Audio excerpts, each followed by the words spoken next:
Bonjour Elisabeth.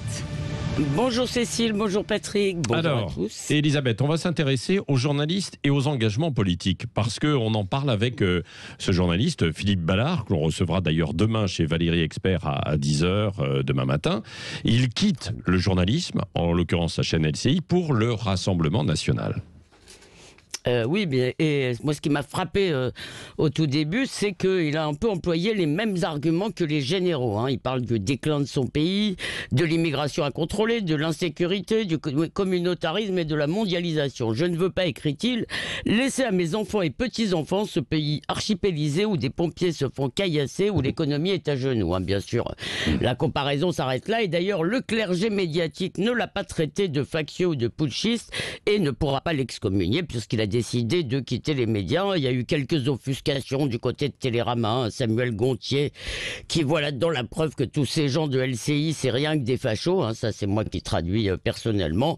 Ah oui, parce qu'il n'a pas dit ça. Il n'a pas dit ça. Non, mais il a pas dans son tweet, si vous voulez, il a cité LCI dans son tweet en disant que oui, il n'y avait pas de hasard et qu'on voyait bien. Il a sorti une émission où les gens attaquaient Audrey Pulvar. Ah oui, voilà, donc il a fait un tweet à la Télérama. Franchement, rien de.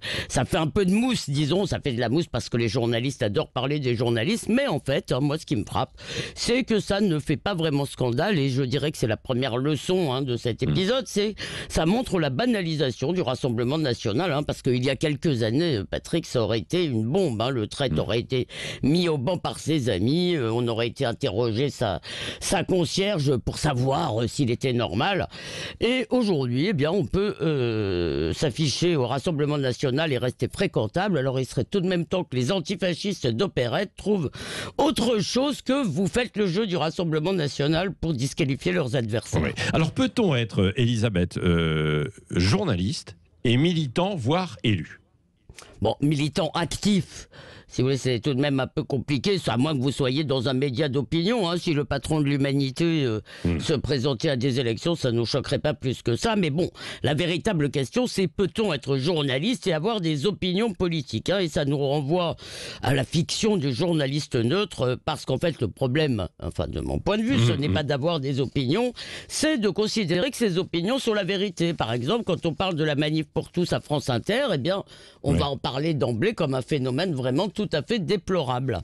Pas comme si c'était une opinion parmi d'autres. Alors pendant longtemps, la réponse à cette question, un journaliste, peut-on avoir des opinions, a été oui, bien sûr, si c'est la bonne. Et journalistes et de gauche étaient à peu près pareil. Je ne sais pas si vous vous rappelez ce sondage de Marianne en 1997 qui avait fait grand bruit. Ils avaient fait un sondage auprès des journalistes et ils avaient découvert qu'au deuxième tour de la présidentielle, 80% d'entre eux avaient voté Jospin. Donc c'est quand même assez monolithique. Et par exemple, dans cette perspective, je dirais que personne n'a jamais contesté que Plenel soit journaliste, bien qu'il se dise clairement engagé. Alors le fait nouveau depuis quelques années, c'est qu'il y a des journalistes qui s'affichent de droite, et même plus. Ça s'appelle le pluralisme, et au début ça a été dénoncé comme un putsch des nouveaux réacs, et puis tout le monde s'est habitué. Et je voudrais terminer sur le cas d'Éric Zemmour, qui est intéressant parce que bien sûr il ne cache pas sa vision du monde, et beaucoup de gens voudraient que lui aussi franchisse le pas et se présente. Et dans le fond, il a tout de même quelques raisons d'hésiter, car il a bien plus de pouvoir que beaucoup de ministres qui ont vu sa popularité et viennent débattre avec lui, parce que quand la politique semble impuissante, peut-être que le journalisme, finalement, c'est la continuation de la politique par d'autres moyens.